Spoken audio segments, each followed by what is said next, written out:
Hello and good evening. I'm Melisa Idris. Welcome to Consider This. This is the show where we want you to consider and then reconsider what you know of the news of the day.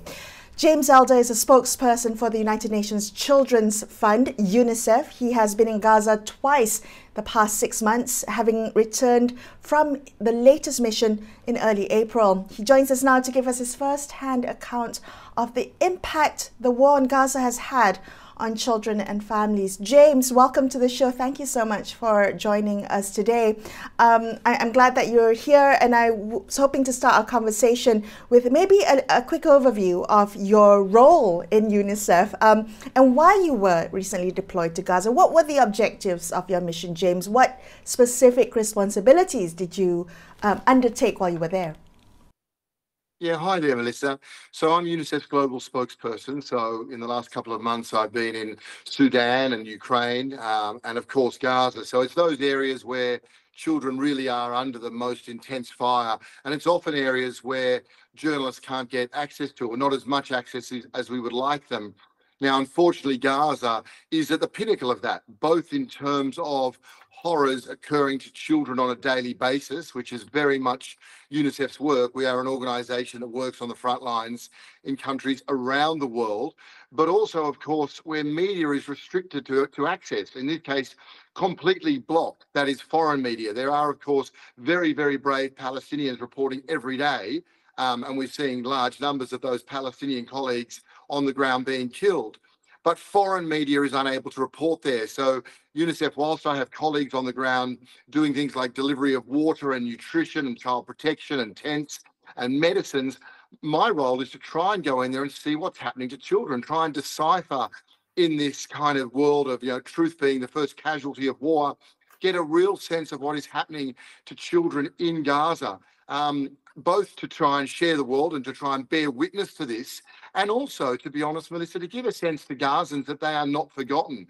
There is a real fear among Palestinians that the world has forgotten their plight, and it's very important that an organisation like UNICEF is not just delivering aid, but is also there to show Palestinians that the world is absolutely aware of their plight. Right. And based on your work in your previous missions, you mentioned to Sudan, to Ukraine, how does the scale of this crisis, the crisis in Gaza, compare to the other conflicts that UNICEF has responded to in terms of its impact on children, James? Yeah, it's a really good question. And it can be perilous to compare crises because at its core, at UNICEF's core, and certainly at mine as a humanitarian, Melissa, a child is a child. So when I'm in Sudan and we talk about 4 million children displaced from their homes violently, 4 million children, it's a number that's almost impossible to quantify. And then you're on the front lines in Ukraine and children there have been suffering for 2 years. And yet something does make Gaza remarkably dark for children. And what I found, at least, was the consistency, the ubiquitousness, if you will, of the horrors affecting them. So when I stand in a hospital in Gaza and I'm talking to a little 9-year-old boy who's lost his eye right next to his sister, who's got a sweet smile, but she's disfigured and she's so shy now because of what's happened to her face when her family home was bombarded. And I'll turn around, Melissa, 180 degrees, and there is a mother whose leg's been amputated. Next to her is a child who is critically ill, and a floor below them in this hospital, which is absolutely heaving with people, is the boy's father who's lost 2 limbs to an amputation. So this ferocity of war in such a heavily populated area, knowing that bombs and mortars that they, in maiming a child, it's shrapnel, it's burns, it's broken bones. This is what these things do. And in an area where, as you know, half of all Palestinians are children there. So in such a densely populated area, I don't think I'd seen that level of violence against children. And at the same time, the level of destruction to people's homes as anywhere, as in Malaysia, where people, if you can, just keep over generations saving to buy a family home. That's how you try and, build a better life for your children than yourselves. To see city after city absolutely turn to rubble is something I've not seen before.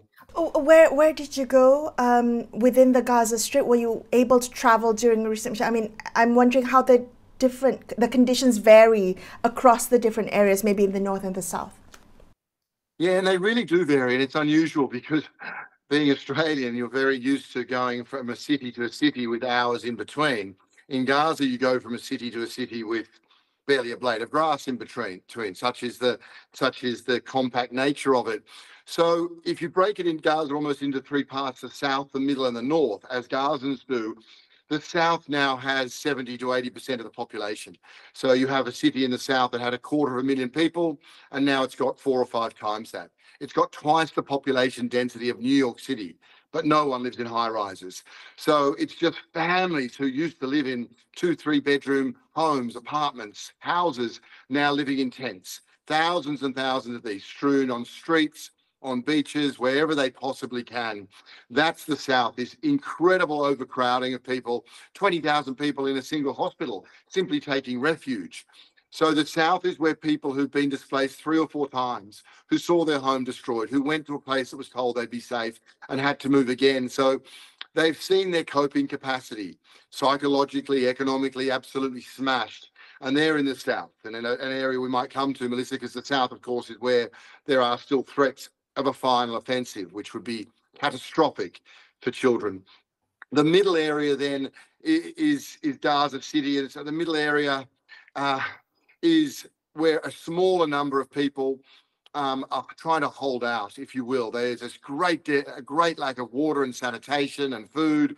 And they're those people that haven't yet moved to the south, or they simply fear going to the south. And then the north, Gaza City and above, this is where we hear reports of imminent famine. And when I say reports, I mean by the world's most respected nutrition bodies. And I went across the areas. I stayed in the south. I went on multiple missions to the north. The north is where you see thousands of people doing that universal symbol of hand to mouth, as in, we are hungry.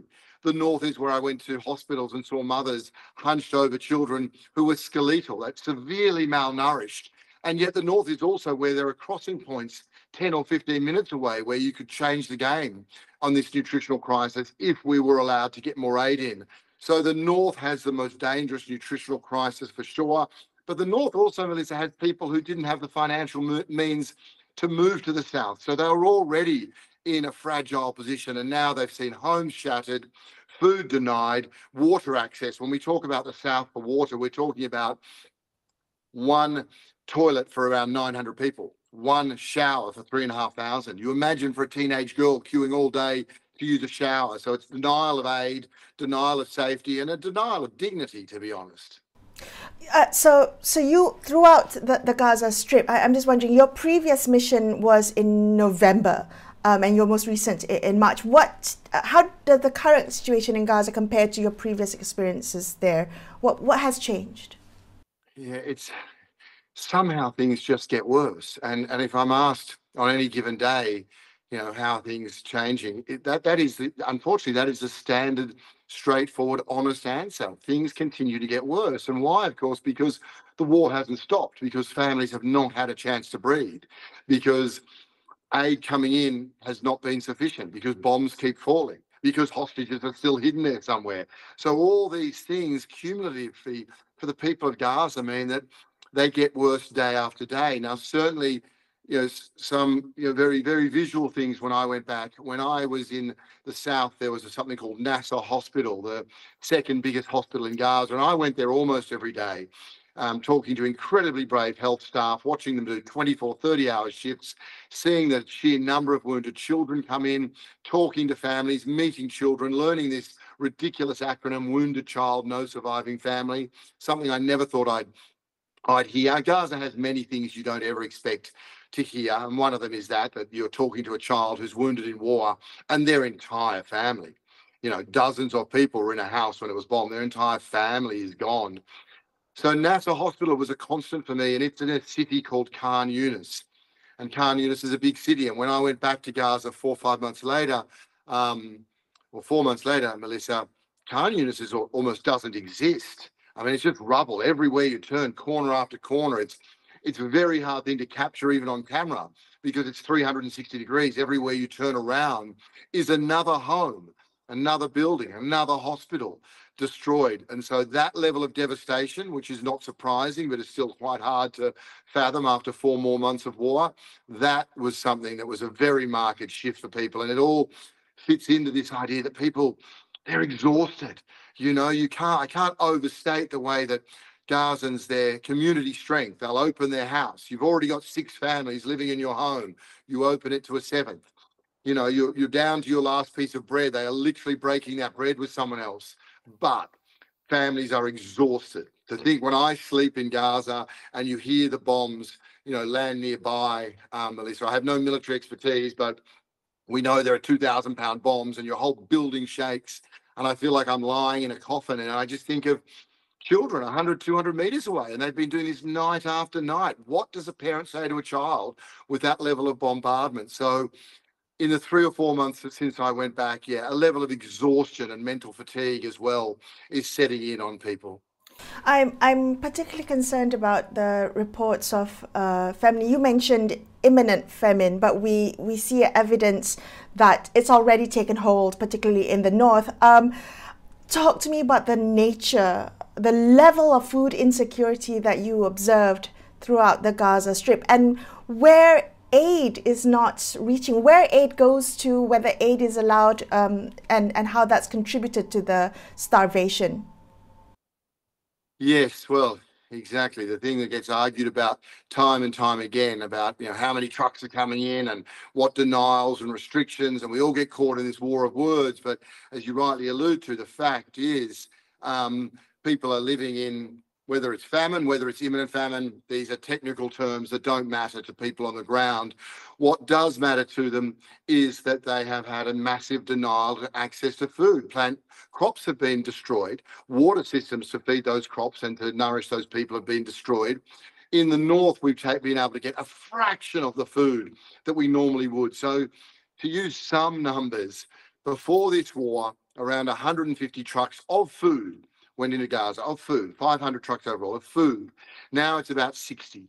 So you have this massive depletion and of water. And that's why you now see these things that I saw in the north, why I see in hospitals children have reportedly died of malnutrition. When you see mothers hunched over these babies who are paper thin, mothers who honestly have done everything they possibly can to protect their children from bombs, and now are faced with this threat on the ground. And there's a very real threat there, because when you destroy water systems and have a great lack of food, then you have disease and malnutrition coming together, and they are a lethal connection.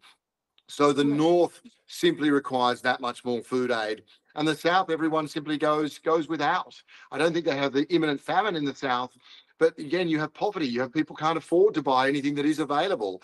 So across the Gaza Strip, and as you rightly point out, Melissa, these things can be fixed if the United Nations is allowed to get in the kind of the amount of aid that is so desperately required. But those restrictions continue today, despite all the war of words. Those restrictions are happening right now in Gaza. I saw one of your reports when you were in Gaza that pointed to a crossing just 10 minutes away in North Gaza. Can you explain how that might change the equation in terms of famine in the north? Yeah, so it's Erez crossing, and again, it's confusing in a sense, because the IDF has announced that it is open in the last few days.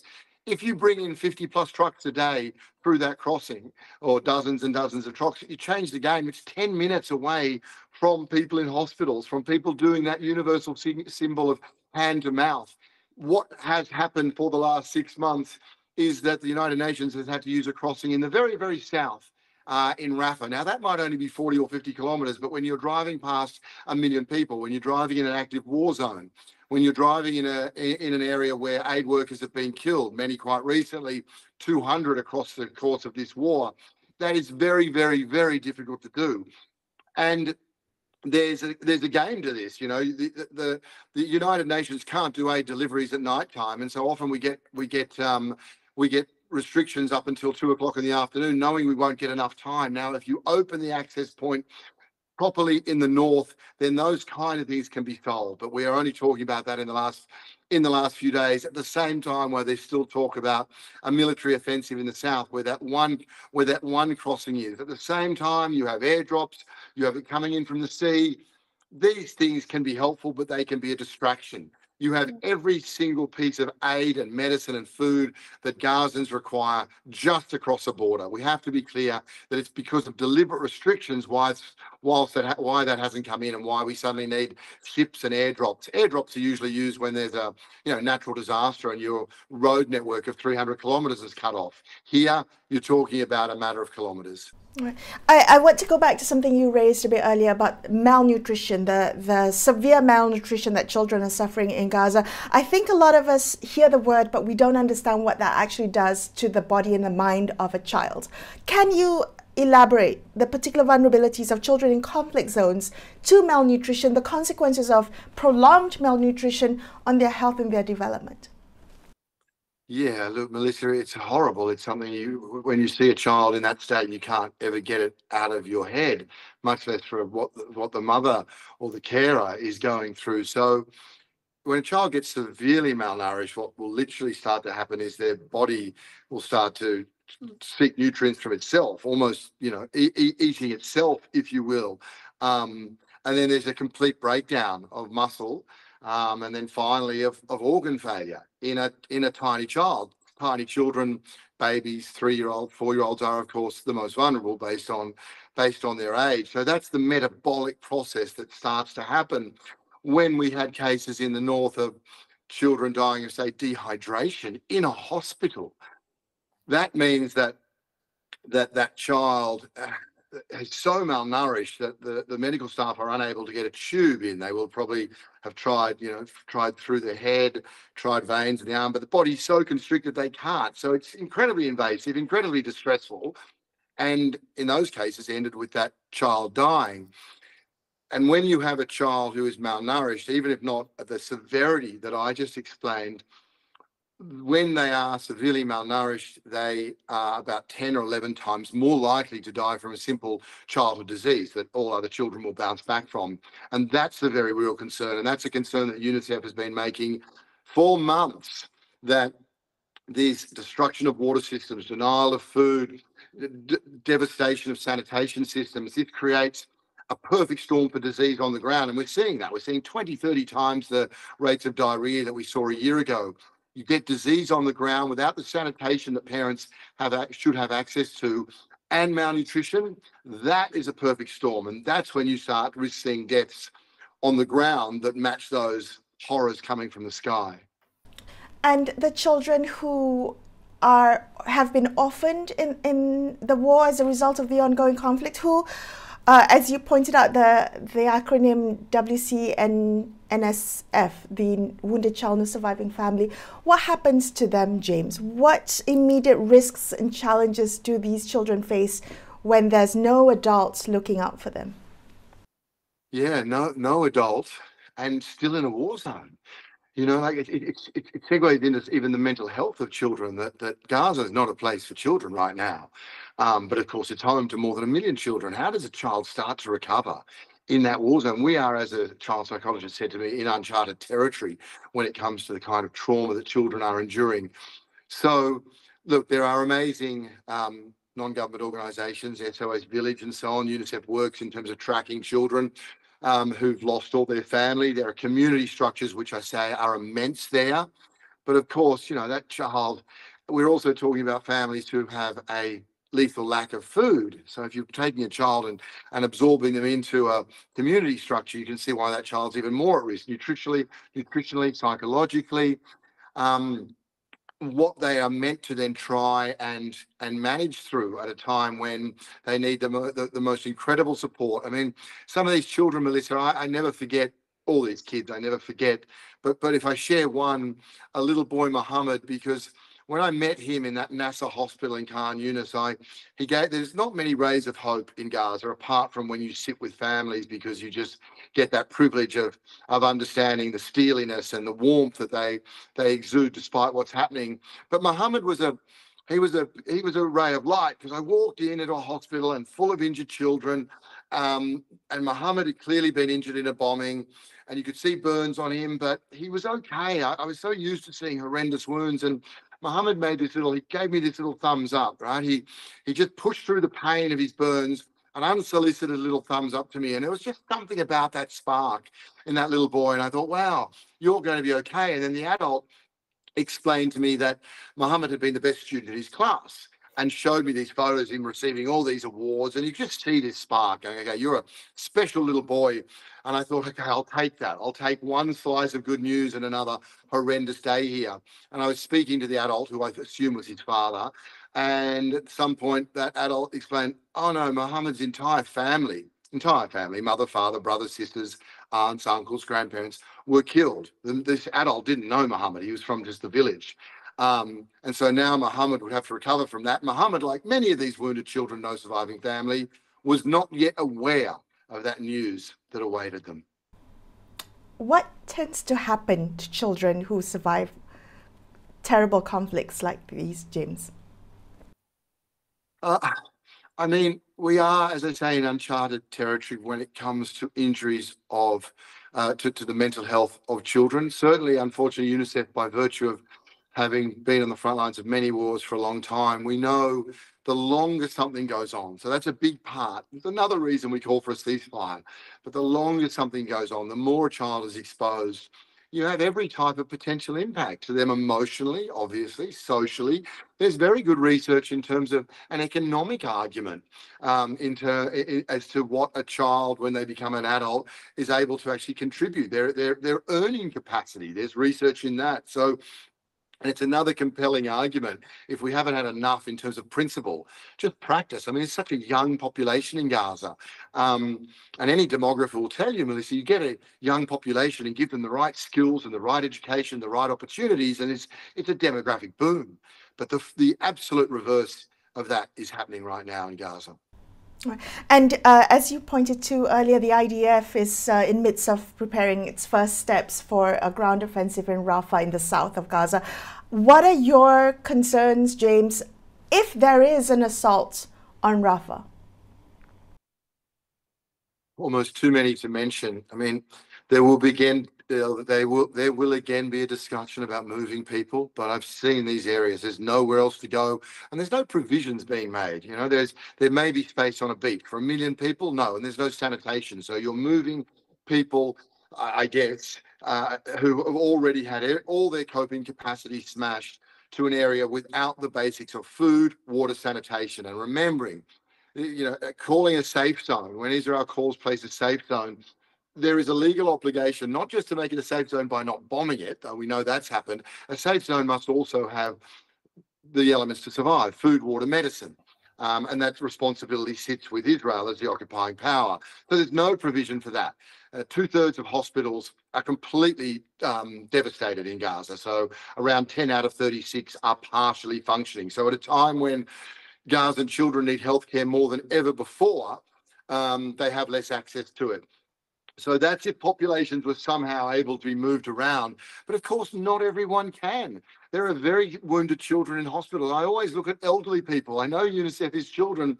I always look at the elderly who could be in their twilight years and spending with grandchildren, and you see them moving slowly. I think, how on earth are you moving in a military offensive? So 1.4, 1.5 million people, a final military assault there after 6 months of that, utterly catastrophic. And that's a word we've been rightly using for many months. Right. In a couple of minutes that we have left, James, can I ask you what message you'd like to convey to our audience, to people watching today, about really understanding what's happening in Gaza, or even the urgent need for support and for children and families beyond what we are seeing in the mainstream media? What's missing? Where are the gaps that we need to understand? That's a great question. Look, I think there remains a great deal of humanity and decency and compassion around for this, but we don't often see that. I looked the other day and I saw someone, a young person, late teens in Israel, talking about a family member who was still a hostage, and this person was sitting there talking about, this war needs to end. We cannot see more Gazan children killed. So there are people out there who are able to hold multiple contradictory thoughts at the same time, and that's what's required right now. We have to acknowledge the horrendous attacks on the 7th of October and the great context of all of this. And then we must acknowledge what is happening right now to children. And there is only one way out of that. And the way out of that, the ceasefire, which is getting hostages home and stopping this brutality, stopping this killing of children, is also not just around this particular moment, but peace in Gaza, peace in the region is not going to be gained by the devastation and destruction of Gaza and the killing of so many children. And I think that is a message that my executive director has taken to world leaders. And clearly, we are just walking down a repeated path of repeating horrors. But unfortunately, again, the people who are at the receiving end of those horrors, as you and I are speaking, are children. And for the world has been warned on this, Melisa, and I think your show has shown that enough. The world has clearly been warned. And if this then continues, then it is a very, very dark stain on anyone who had eyes on this war. Right. Thank you so much for speaking with me. That was Unicef spokesperson James Elder wrapping up this episode of Consider This. I'm Melisa Idris, signing off for the evening. Thank you so much for watching. Good night.